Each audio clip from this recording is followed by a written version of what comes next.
Right guys, welcome back to the channel, welcome back to another video. In this one I'm just going to be showing you how to install new bearings in your press fit bottom bracket.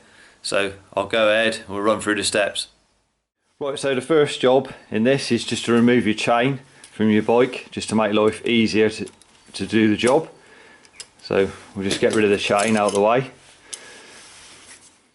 Right, so after you've removed your chain, or if you can't remove it, if it's riveted and you don't want to remove it, then obviously you can just take it off the front chain ring.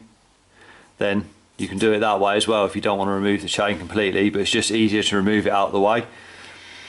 Then after you've done that, you can go ahead and just crack undone your 5mm hex heads that hold in the crank arm. So there's one either side, so just go ahead and undo those. Just crack them undone. Once you've undone them a bit, there's no need to take them all the way out, you can just wind the bolts out a bit, like so either side. And once you've done that, you want to make sure that the plastic tab there, just there, you can flick that up out of the way. So once you've undone the bolts, you can flick that tab up, and that will allow you to remove the actual crank arm in a minute. And what you want is your tool to remove the nut on the end, plastic nut there. So put that in. It shouldn't be more than hand tight, so it should come undone easily, like so. So you can remove that right out of the way. Put it to one side, like so. And then if you've lifted the tab up, plastic tab there, then you should be able to get hold of the crank arm and it should just come off as easy as that, like so. Then once you've removed that, you can put them to one side to clean them up. Then just get a soft blow hammer, rubber hammer, and just tap through. Just give it a tap and the axle will go through and out the other side, the chain rings out the drive side, like so. So pull them all the way through, and then remove them, and put that to one side. Now on this, as you see there, I'll zoom in for you. You can see there's a cover on there that's stopping you seeing the bearing. The bearing's behind this plastic cover. Obviously, being a Shimano bottom bracket on this, it was 24mm spindle going through the middle. Now what you want to do is you just need to get that cover off there so you can see the bearing behind it. So what I'll do is just get a small screwdriver, I'll just flick that cover off of there so you can see the bearing. Right, so what I'll do is I'll flick out the plastic cover here, just covering the bearing up, like so. Just remove that, put it to one side, and then what you can see is you can see the actual bearing there in the end.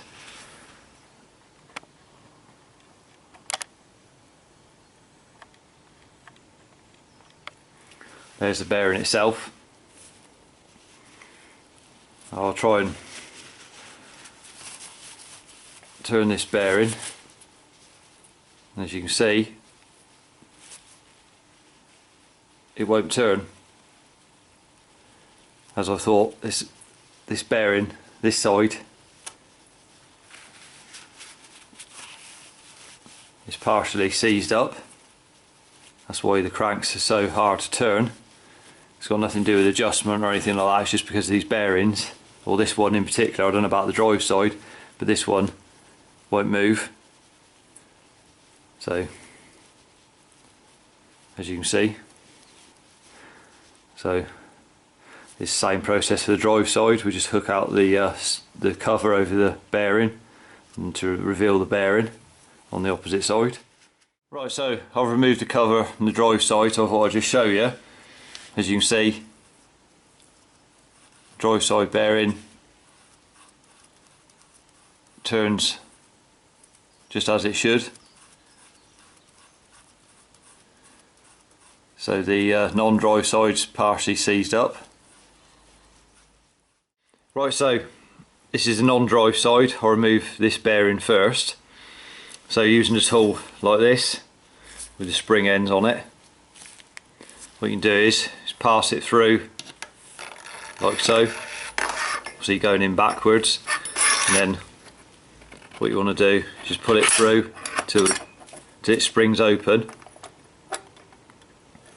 inside like so, and then you can go and hit the other end with a hammer.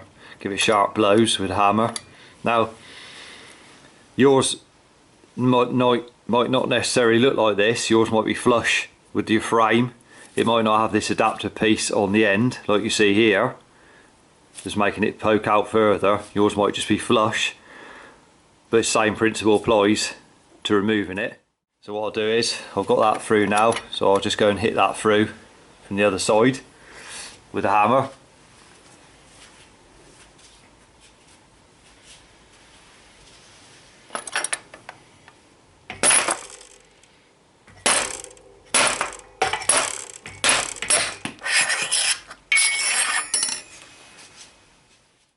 So what I'll do now, I'll just go ahead and remove that tool.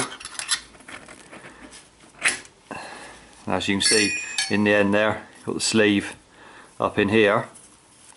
So I'll just do the opposite. We'll put the tool through like so to the drive side, and then hit it out the drive side.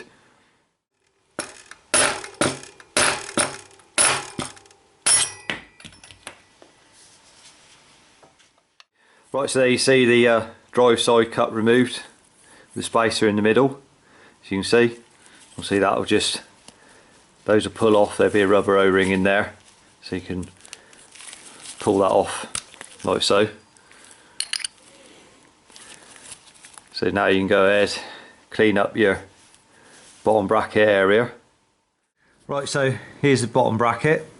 Now what we're after doing is just replacing the bearings. Obviously I showed that one seized up. The drive side one actually turns okay, but you need to replace them. So obviously we don't want to replace the rest of it, we're just after doing the bearings. So what you want to do is to remove the bearings out of there. You can use the tool again like so, just put it through so as it just goes in to the other side just where the bearing is. So you just literally pop it in place like so, so it's behind the bearing. Now if they're not in there too well, then you should just be able to hold it up off the floor and just hit down on it with a hammer, and the bearing might pop out like that. So there's the bearing. If it doesn't come out as easy as that, I'll try it on the non-drive side just to show you. So you just put it back through. That was too far. Just want to put it back just so it's just on the bearing itself. And then if you just hold on to that and just give it a tap like that. If it doesn't come out, then what you can do is on a hard surface, just get yourself a socket that's as big, just as big round as the outside there, not of the bearing but the outside of the actual bottom bracket there, and just rest it on top of there like that. And then when you hit down on it, you can just hit the bearing out like so. Just keep tapping it through. Obviously do it on a hard surface or on a block of wood, and just tap it through and it'll come out after a few blows. Then that'll be loose and you can remove it. Right, so I'll just hit that through using that method. As you can see on this one, see the rust on there. But like I said, the bearing won't move at all. Completely seized up. So what I do is get your surfaces all cleaned up in there, as you can see, get it cleaned up. Now I'm ready to reinstall this. Right, so we've got some new bearings here ready to put in. So only use quality bearings from well-known brands, high quality. No point in using cheap bearings to go to this trouble and put cheap bearings in there, you're wasting your time. So what I like to do is the middle piece like so. If you can remove the cups off the ends, the aluminium cups, I'll just put some grease just around that O-ring there while it's out, and put that back on like so.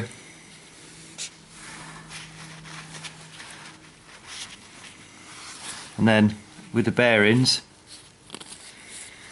what you want to do is just put a light smear of grease around the outside of them,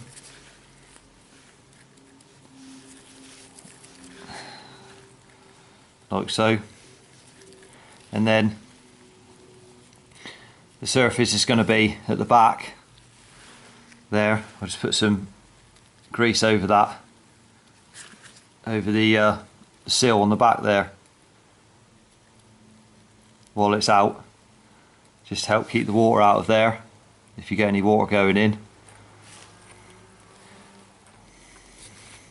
Then we can just drop the bearing in place like so, and then I'll do the same with the drive side one. So again, I'll just smear it with grease on the outside of the bearing like so, and then on the inside just put some grease over there, over the seal again.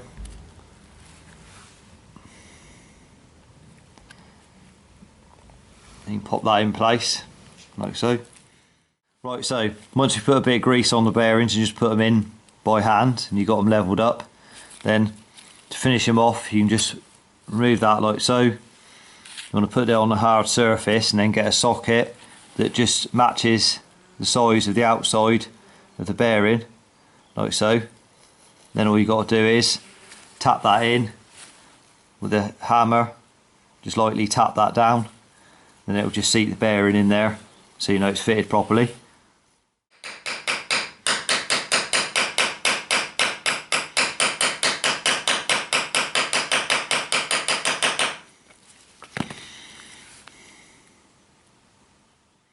Right, so once you just tap the bearings in, so you know they're fully in there, and they're in there square, you haven't them in crooked or anything like that, then you can go ahead and just replace your centre piece like so.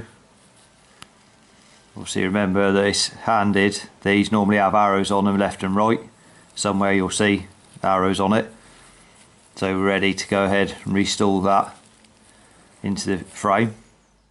Right, so we're on the non-drive side here again, so I'll make sure I'll just put some grease around the inside of here, just so when it goes onto the O-ring there, just helps keep any water out. And then again, what you want to do is just grease here and where your bottom bracket's going to sit, just on the in the bottom bracket shell there, like so, and then just put a smear of grease like I did before around the outside there.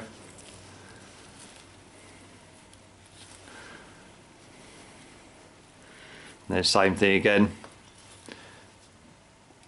just line it up by just pushing it in by hand and getting it square in the hole, so it's not going to go in at an angle when you go to press it in. You can make some fine adjustments as you're doing it, but you can just rest it in there for now like so, and then we'll move on to actually pressing it in. Right, so I've got the camera positioned here so I can show you it a bit better. So what we got is obviously just a piece of threaded bar you can pick up anywhere, local hardware store, etc., DIY shop, with a couple of nuts on there, a washer, and then obviously you want the bearing press on there like so, and then on this side we'll have another press like that, and I'll have a washer and another nut, and then you want some spanners the size nuts you got on the piece of bar. So what you can do is put the bar through like so carefully,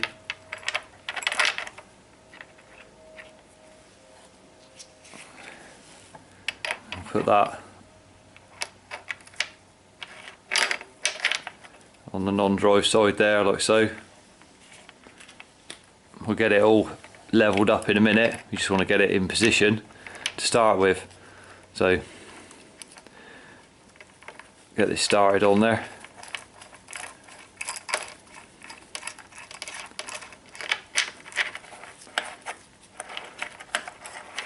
Like so. Then I'll just get it nipped up in place.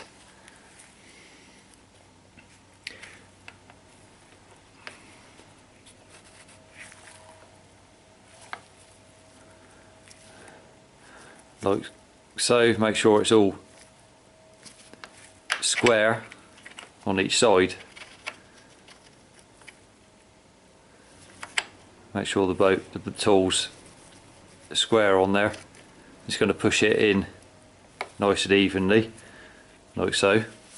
Then we go ahead, we get spanners, we put on, we just wind in slowly.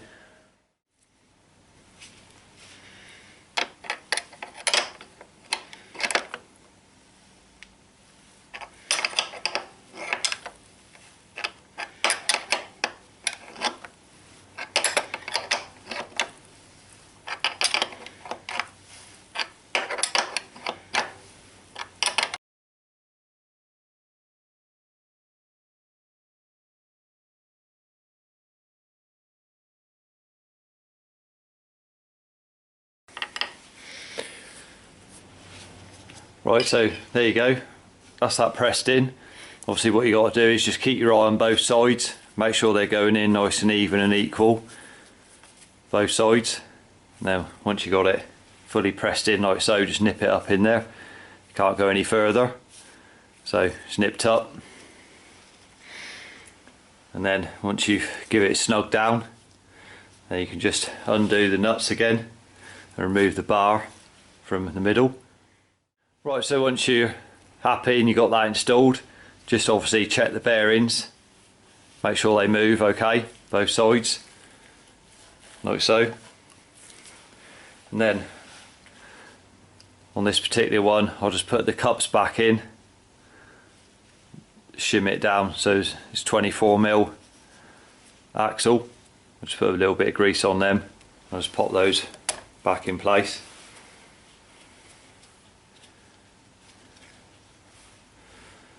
And then I can go ahead and fit the cranks back in.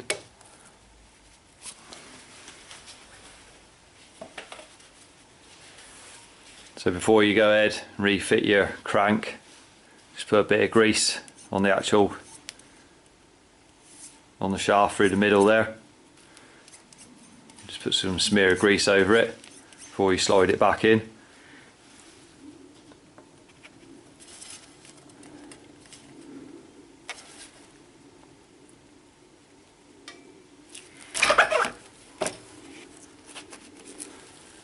Slide it right all the way through, like so. Then you go ahead, put your crank arm back on.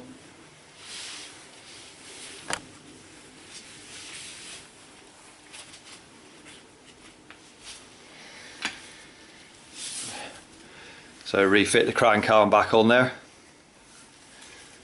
See, opposite way to the drive side. So make sure you've got some grease on the splines there as well. It doesn't hurt, just put a bit of grease on the inside of the arm as well.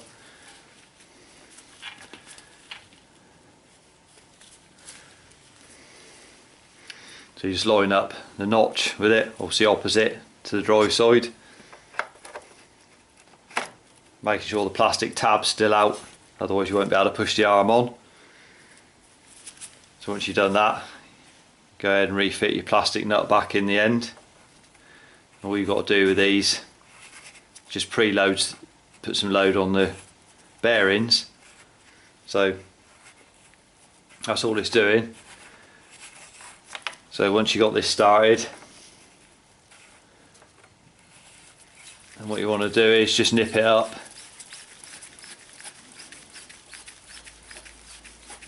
until it stops moving,